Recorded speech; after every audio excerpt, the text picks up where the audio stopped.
Seigneur pour ce ministère. Alors je me rappelle, hein, au début des années 90, lorsque...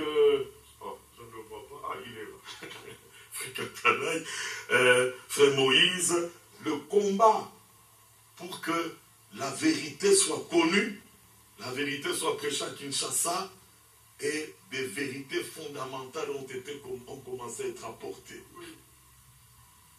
Et à Kinshasa, c'est là que j'avais rendu témoignage que notre frère Félix avait fait un grand travail pour inviter tout le monde, venez écouter la parole. Et c'est comme ça que des grandes vérités étaient posées.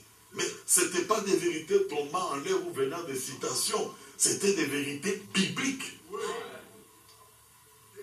Et c'est là la force. Et qu'est-ce qu'on entendait en ce moment-là? Oh mais non, Frère Franck n'a jamais lu ce verset. Frère Franck n'a jamais expliqué ce verset. D'où est-ce que vous tenez cette déclaration? Frère, on a souffert, critique, tout ça.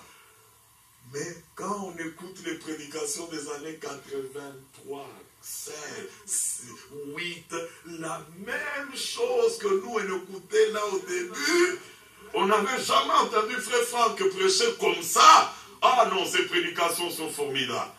Hein, formidables. Même aujourd'hui, quand Frère Franck prêche, il ne va pas dans les détails, hein, comme il prêchait dans ces années-là.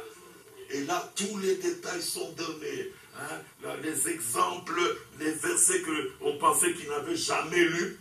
Là, on trouve même les versets qu'on a lus ce matin. Et c'est ce matin. C'est dans la tranquillité, le repos. Hein, la semaine passée, ça faisait partie de la prédication. Formidable, frère. Et on nous disait, non, vous sélectionnez les versets partout, vous entendez repos, on dit amen. Grâce, vous dites amen. Et vous entendez ceci. Oh, mais le repos est capital. Hein? Jésus lui vient, dit, vous tous qui êtes fatigués et chargés, venez à moi, je vous donnerai le repos. Mais dans Isaïe 28, c'était déjà dit, on lui disait, voici le lieu du repos. Laissez reposer celui qui est fatigué. Mais ils ne voulurent pas écouter.